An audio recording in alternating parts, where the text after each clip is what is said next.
প্রিয় শিক্ষার্থী, আসসালামু আলাইকুম। আশা করি সবাই ভালোই আছো।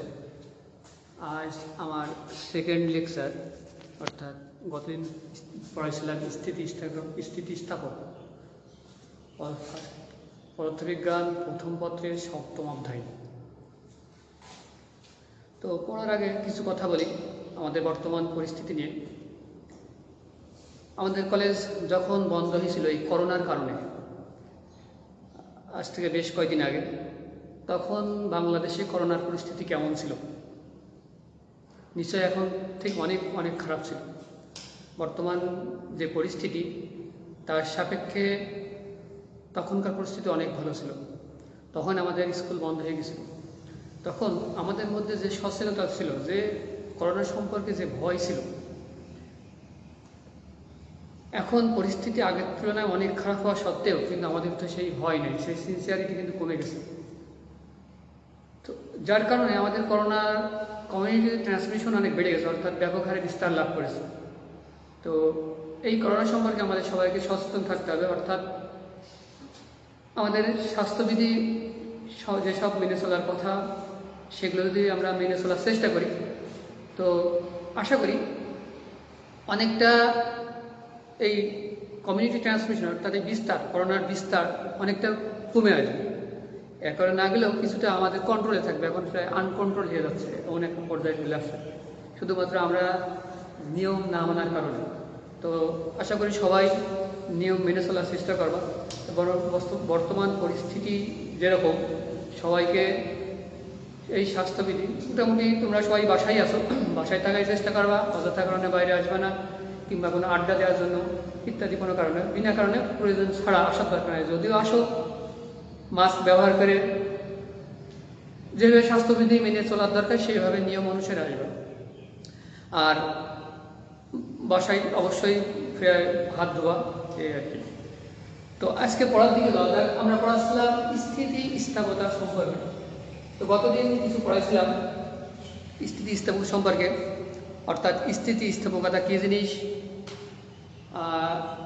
সেটা বলছিলাম। কি বলছিলাম? কোনো বস্তুর উপর যদি বল প্রয়োগ করা হয়, বস্তুটা কী হয়? বিকৃত হয়। বিকৃতি অর্থাৎ বস্তু যদি দৈর্ঘ্য হওয়ার ক্ষেত্রে হয়, দৈর্ঘ্য লম্বা হয়ে যায়, আবার অথবা যদি সংকোচন করি, সেটা দৈর্ঘ্য খাটো হয়ে যায়। এই যে দৈর্ঘ্য বাড়ছে কমছে, কিন্তু বল যদি উইথড্র করা হয়, অর্থাৎ বল যদি উঠে নিয়ে যায়, বস্তুটা যে ধর্মের কারণে আগের অবস্থায় ফিরে আসে, এটাকে বলা হয় স্থিতিস্থাপকতা। স্থিতিস্থাপকতা একটা বৈশিষ্ট্য, পদার্থের বৈশিষ্ট্য, পদার্থ ভেদে এটার মান পরিবর্তিত হয়। এখন স্থিতিস্থাপক যে বলছে, কিছু মানে ডিপেন্ডেন্স, অর্থাৎ নির্ভরশীলতা আছে। অর্থাৎ দেখা যাচ্ছে বস্তুভেদে ভিন্ন, দেখা যাচ্ছে একই বস্তুভেদে যদি আমি অন্য কোনো ইম্পিউরিটি মিশাই, ভেজাল মিশাই, তাহলে তার স্থিতিস্থাপকতা বৈশিষ্ট্যটা পরিবর্তন হয়ে যাবে। তাপমাত্রার সাথে যদি তাপমাত্রার পরিবর্তন করা হয়, তাহলেও অর্থাৎ তাপমাত্রা বাড়ার সাথে স্থিতিস্থাপকতা বৈশিষ্ট্য কমে যায়। তাপমাত্রা হ্রাসের সাপেক্ষে স্থিতিস্থাপকতা বৈশিষ্ট্য বেড়ে যায়। কিছু কিছু ক্ষেত্রে এটা অপরিবর্তিত থাকে। কিছু কিছু ধাতুর ক্ষেত্রে, যেমন আয়রন আর নিকেল সংকর ধাতু, এই ক্ষেত্রে তাপমাত্রা পরিবর্তনের সাথে সাথে এদের স্থিতিস্থাপক বৈশিষ্ট্য তেমন কোনো পরিবর্তন আসে না। এখন বস্তু প্রকারভেদ আমরা গতদিন আলোচনা করছিলাম। পূর্ণ স্থিতিস্থাপক বস্তু, পূর্ণ দৃঢ় বস্তু, নমনীয় বস্তু। তো পূর্ণ স্থিতিস্থাপক বলছিলাম যে বল প্রয়োগ করছি, বল প্রয়োগ করলে আবার আগের অবস্থায় ফিরে গেল, আবার অনেক বল প্রয়োগ করলাম, সম্পূর্ণভাবে, একদম সম্পূর্ণভাবে আগের অবস্থায় ফিরে আসতে হবে, তাহলে এটাকে বলা হয় পূর্ণ স্থিতিস্থাপক বস্তু। তো পূর্ণ স্থিতিস্থাপক বস্তু সারা বিশ্বে, অর্থাৎ কোথাও নাই, মহাবিশ্বে কোথাও সম্পূর্ণ স্থিতিস্থাপক বস্তু বলে কিছু নাই। পূর্ণ দৃঢ় বস্তু অর্থাৎ শত বল প্রয়োগ করবে কিন্তু কোনো বিকৃতি হবে না, তার আকার আকৃতি বা শেপের কোনো চেঞ্জ আসবে না, কোনো পরিবর্তন হবে না, এই জাতীয় বস্তুকে পূর্ণ দৃঢ় বস্তু হয়। এই যে মহাবিশ্বে এই জাতীয় বস্তুও নাই। আর নমনীয় বস্তু অর্থাৎ আমি বিকৃতি করলাম, বিকৃতি করার পরে অর্থাৎ বল প্রয়োগ করলাম, বিকৃত হলো, কিন্তু বল আমি উঠাই নিলাম, যেই বিকৃত ছিল সেই বিকৃত অবস্থায় রয়ে গেল, সেটাকে বলা হয় পূর্ণ নমনীয় বস্তু। আর একটা আংশিক স্থিতিস্থাপক বস্তু, অর্থাৎ বল প্রয়োগ করলাম, বিকৃত হলো, বিকৃত হয়ে বল উঠাই নিলাম, বস্তুটা মানে সম্পূর্ণভাবে আগের অবস্থায় ফিরে আসে না, আংশিক কিছুটা আসে, অর্থাৎ কিছুটা বিকৃতি থেকে যায়। এটিকে বলা হয় আংশিক স্থিতিস্থাপক বস্তু। তারপরে স্থিতিস্থাপক সীমা বলছিলাম। স্থিতিস্থাপক সীমা কি জিনিস? স্থিতিস্থাপক সীমা হচ্ছে একটা বস্তুকে আমি টানছি, লম্বা হচ্ছে, আবার ছেড়ে দিচ্ছি, আগের অবস্থায় ফিরে আসছে। এই যে আমি বল দিচ্ছি, বলের মান আমি আস্তে আস্তে বাড়াতে থাকবো, এক পর্যায়ে যে দেখবো যে বস্তুটা সম্পূর্ণভাবে আগের অবস্থায় ফিরে আসছে না। অর্থাৎ এই যে বলটা দিচ্ছি, বলের একটা সর্বোচ্চ মান আছে, যেই মান পর্যন্ত সে সম্পূর্ণভাবে আগের অবস্থায় ফিরে আসবে, ওই মানটাকে বলা হয় স্থিতিস্থাপক সীমা। যখন কোনো এক্সপেরিমেন্ট আমরা করি ল্যাবে, যখন বিভিন্ন রকম পরীক্ষা প্র্যাকটিক্যালে অনেক কিছু করি, তখন যে কোনো বস্তু যে স্থিতিস্থাপক আমরা লোড দিই, অর্থাৎ তার বিকৃতি ঘটাই, এই লোডটা স্থিতিস্থাপক সীমার মধ্যে, অর্থাৎ স্থিতিস্থাপক সীমা যদি হয় কোনো একটা বস্তুর ক্ষেত্রে, স্থিতিস্থাপক সীমা যদি 10 কেজি হয়, এর থেকে কম লোডের মধ্যে কাজ করা হয়। এটা হলো স্থিতিস্থাপক সীমা। এরপর আছে স্থিতিস্থাপক ক্লান্তি। স্থিতিস্থাপক ক্লান্তি কাকে বলে? এটা আবার স্থিতিস্থাপক সীমার মধ্যে, অর্থাৎ কোনো বস্তুর স্থিতিস্থাপক সীমা 10 কেজি, আমি এই একটা বস্তুর দীর্ঘদিন, মনে করি একটা স্প্রিং, এর স্থিতিস্থাপক সীমা 10 কেজি, অর্থাৎ 10 কেজির থেকে বেশি লোড দিলে এটা সম্পূর্ণভাবে এটা বিকৃত হবে, কিন্তু লোড উঠাই না পর সম্পূর্ণভাবে আগের অবস্থায় ফিরে আসবে না। এটাকে বলা হয় স্থিতিস্থাপক সীমা। এখন 10 কেজি তাহলে তো স্থিতিস্থাপক সীমার মধ্যে 5 কেজি, যদি স্থিতিস্থাপক সীমা সর্বোচ্চ 10 কেজি থাকে, তাহলে 5 কেজি লোড দিই, তাহলে তো সে সম্পূর্ণভাবে আগের অবস্থায় ফিরে আসবেই। এখন একটা স্প্রিং দীর্ঘদিন যাবৎ এই 5 কেজি বা 6 কেজি, অর্থাৎ স্থিতিস্থাপক সীমার মধ্যে আমি প্র্যাকটিক্যাল করছি, তার বিকৃতি ঘটাচ্ছি, আবার লোড সরাই দিচ্ছি। এখন দীর্ঘদিন করার ফলে দেখা যাচ্ছে যে ওই স্প্রিংটা বা ওই বস্তুটা প্রথমে আমি যখন এক্সপেরিমেন্ট শুরু করি, সেই অবস্থায় তার দৈর্ঘ্য যতটুকু ছিল, দেখা যাচ্ছে যে 1 বছর বা দীর্ঘদিন পর ওই দৈর্ঘ্য আদি দৈর্ঘ্য সমান হয় না। যদিও আমি লোড দিচ্ছিলাম স্থিতিস্থাপক সীমার মধ্যে, স্থিতিস্থাপক সীমার মধ্যে থাকা সত্ত্বেও তার কিন্তু কিছুটা বিকৃত হয়ে গেছে। এই যে এটাকে বলা হয় স্থিতিস্থাপক ক্লান্তি। এটা এখন বিকৃতি পড়াইছিলাম, বিকৃতি 3 ধরনের। গতদিন বিকৃতি পড়াইছিলাম, বিকৃতি 3 ধরনের। এক নম্বর বলছিলাম দৈর্ঘ্য বিকৃতি, 2 নম্বর আকার আকৃতি বা কৃন্তন বা বছর বিকৃতি, 3 নম্বর পড়ছিলাম আয়তন বিকৃতি। বিকৃতি পর্যন্ত পড়াইছিলাম। আজকে পীড়ন দেখো, পীড়ন কাকে বলে?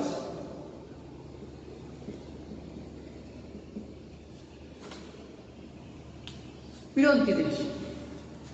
তো আমরা 9-10 চাপ পড়ে আসছি। চাপ কাকে বলে? চাপটা ছিল কি? একক ক্ষেত্রফলের উপর প্রযুক্ত বল। এখন কোনো বস্তু, আমি ধরলাম একটা তার, একটা তার,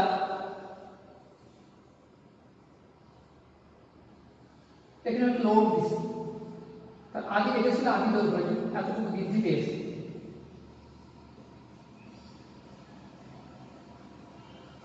এখান থেকে এতটুকু হচ্ছে এল নট, আদি দৈর্ঘ্য।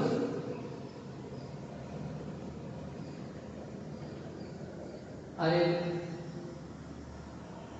ব্যাসার্ধ আর।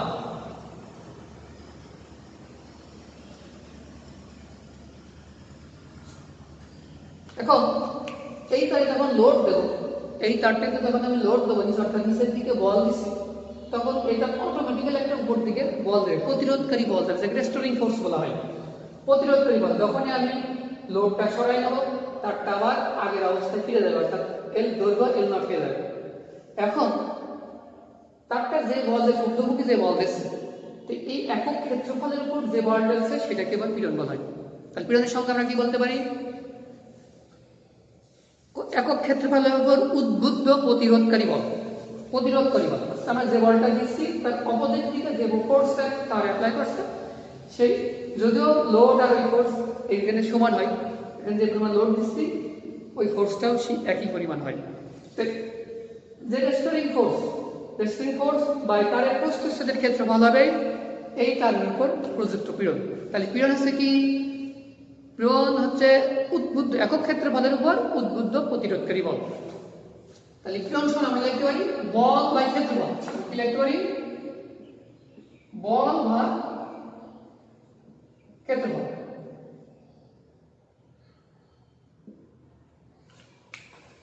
তো আমরা ঠিক চাপের ক্ষেত্রে এরকম লিখছিলাম, চাপের ক্ষেত্রে লিখছিলাম বল বাই ক্ষেত্রফল।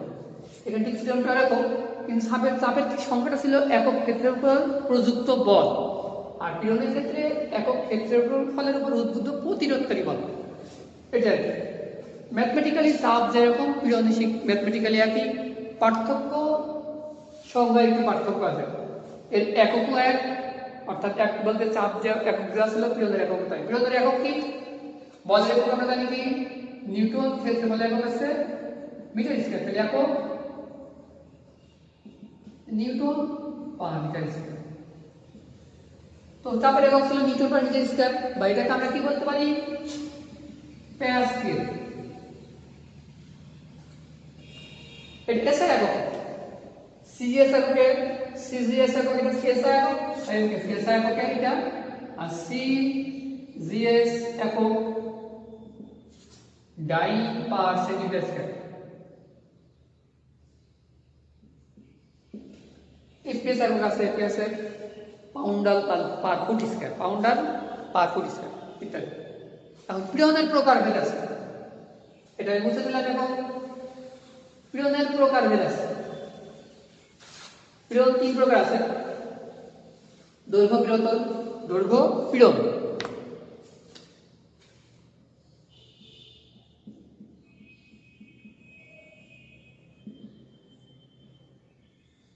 ক্রিন্তন বা মসল বা ব্যাপক পীড়ন।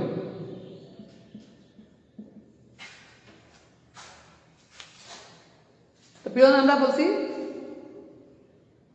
তিন ধরনের: দৈর্ঘ্য পীড়ন, ক্রিন্তন বা মসল বা ব্যাবর্তন পীড়ন, আর একটা আয়তন পীড়ন।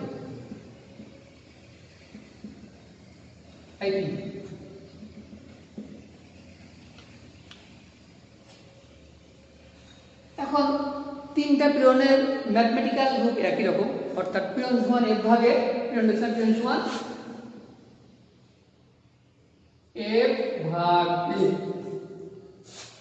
তো দৈর্ঘ্য পীড়ন এফ ভাগে, ক্রিন্তন পীড়ন এফ ভাগ এ, আয়তন পীড়ন এফ ভাগে।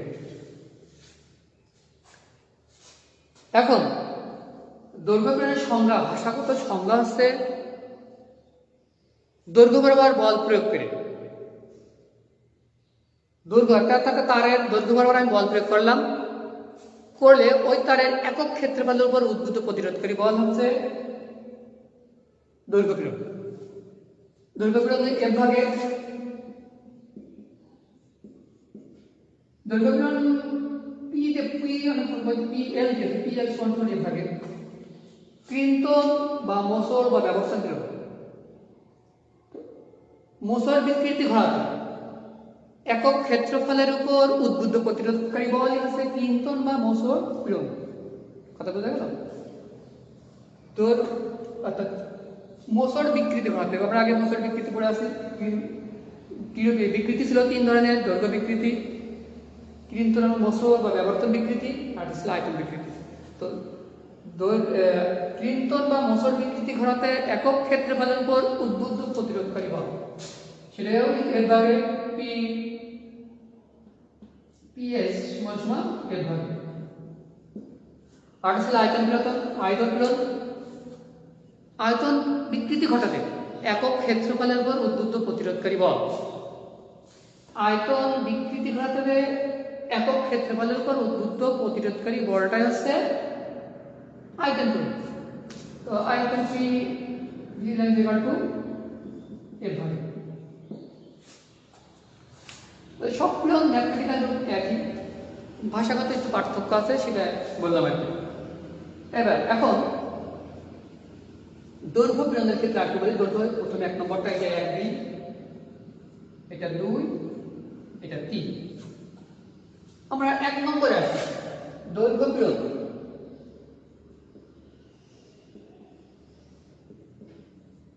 সমান সমান এফ ভাগে লিখছি এখন তারে যদি কোনো তারে যদি লোড হয় ভর বিশিষ্ট কোনো লোড ঝুলাই তাহলে তার ওজন হয় mg, তাহলে আমরা আসলে mg লিখতে পারি, তার mg লিখতে পারি।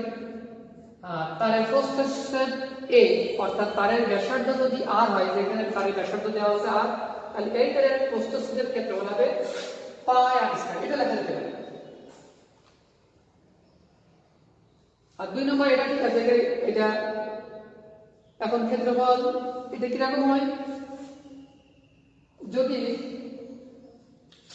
একটা আয়তাকার বস্তু হয়, এটা 2 নম্বরের ক্ষেত্রে নামটা লিখছি না, কিন্তু বছর নামটা বেশ বড়, আমি নামটা লিখছি না, এটি সময় লিখছিলাম এর ভাগে, অর্থাৎ PS সমান এর ভাগে।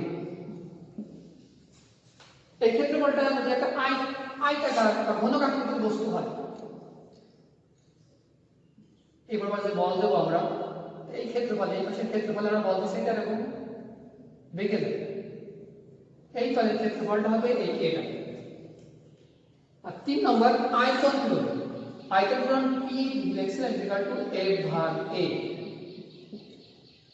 তো এখন একটা আমি গোলক কল্পনা করলাম, একটা গোলক, গোলকের ব্যাসার্ধ r, তাহলে সমগ্র গোলকের ক্ষেত্রফল কি হবে, গোলকের পৃষ্ঠের ক্ষেত্রফল আমরা জানি 4 পাই r স্কয়ার, তখন আমরা এটা লিখতে পারি F/4 পাই r স্কয়ার, এটা লেখা যেতে পারে। তো আমরা পীড়ন দেখলাম, পীড়ন কাকে বলে, একক ক্ষেত্রফলের উপর উদ্বুদ্ধ প্রতিরোধকারী বল। পীড়ন 3 ধরনের, একটা হচ্ছে দৈর্ঘ্য পীড়ন, 2 নম্বর হচ্ছে কৃন্তন বা মোচড় বা ব্যবর্তন পীড়ন, 3 নম্বর আয়তন পীড়ন। পীড়নের এককগুলো দেখাচ্ছি, ওগুলো মুছে দিচ্ছে অবশ্য। এই গেল পীড়ন।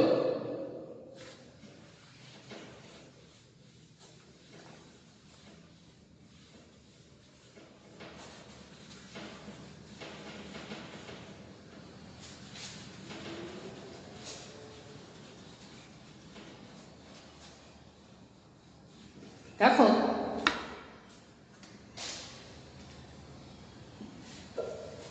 আমরা এই একটা তার, যেটা আমি এখানে আর দেখাচ্ছি, কোন তারের আদি দৈর্ঘ্য, কোন তারের আদি দৈর্ঘ্য ধরলাম 10 মিটার, প্রস্থচ্ছেদ তারের ব্যাসার্ধ r সমান 0.1 বা 0.5 মিলিমিটার।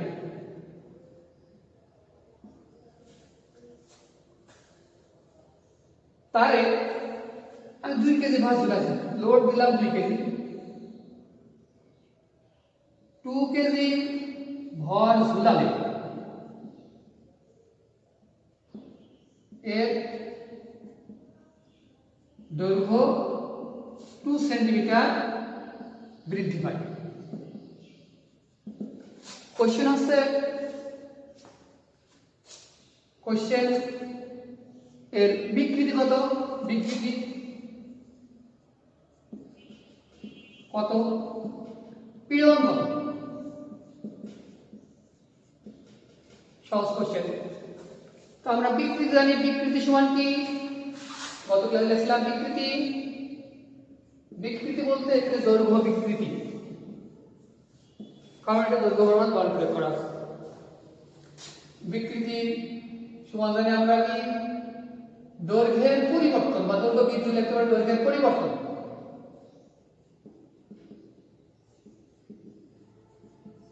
বাই আদি দৈর্ঘ্য। দৈর্ঘ্যের পরিবর্তনটা আমরা, দৈর্ঘ্যের পরিবর্তন কত,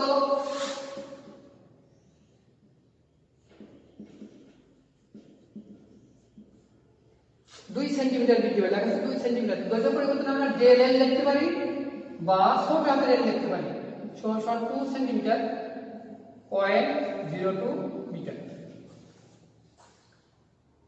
আদি দৈর্ঘ্য কত,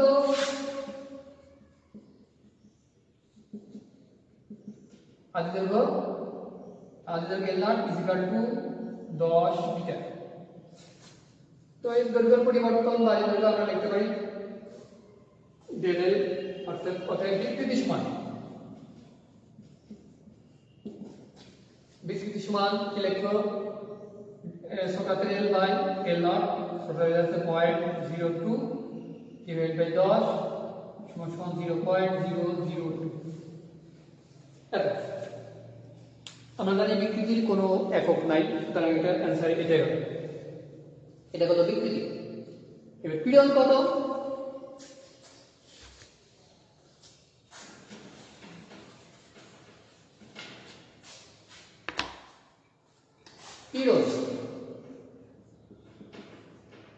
পীড়ন আমরা জানি ভাগে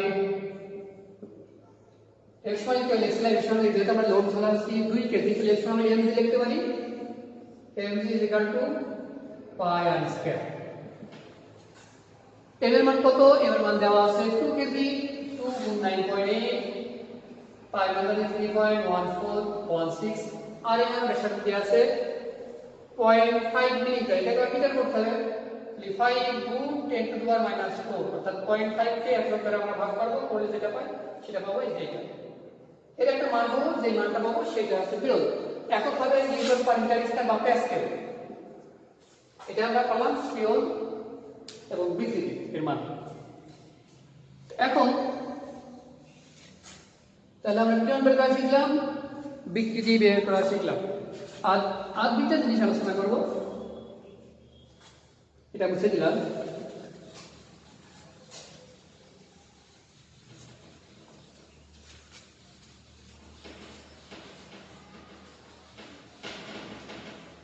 এটা মানে কতদিন আলোচনা করছিলাম কিনা, অসহ ভার, অসহ ভার।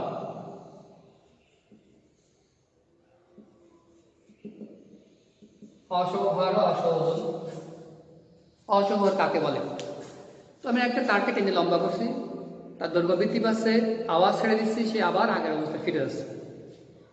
এটা ছিল তার স্থিতিস্থাপক বৈশিষ্ট্যের কারণে সে আগের অবস্থায় ফিরে যাচ্ছিল। এখন আমি ওই তারে লোড দিতেই আছে, দিতে লোড দৈর্ঘ্য বৃদ্ধি পাচ্ছে পাইতে হবে, তাই এক সময় তারটা কি ছিঁড়ে যাবে।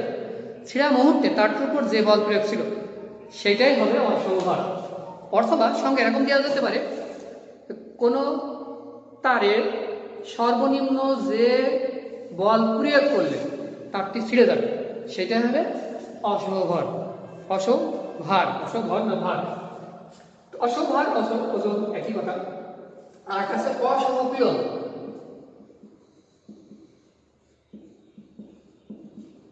অসহ পীড়ন কাকে বলে? অসহ পীড়ন হচ্ছে অসহ ভার বা ক্ষেত্রফল, অসহ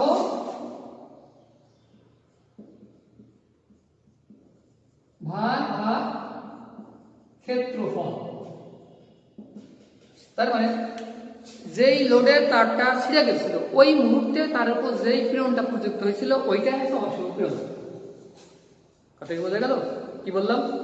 তো তারটা কোনো একটা লোডে, সর্বনিম্ন একটা লোডে তারটা ছিঁড়ে যাবে, ওই মুহূর্তে তার উপর যে পীড়ন প্রযুক্ত হবে সেটাই হবে অসহ পীড়ন। অসহ পীড়ন সমান অসহ ভার বাই ক্ষেত্রফল। তো এই এখন আজকে এ পর্যন্তই। আলোচনার সামনের দিন স্থিতিস্থাপক গুণাঙ্ক যেগুলো আছে সেগুলো নিয়ে আলোচনা করব। তো আজকে এই পর্যন্ত, সবাই ভালো থাকো, সুস্থ থাকো, আল্লাহ হাফেজ।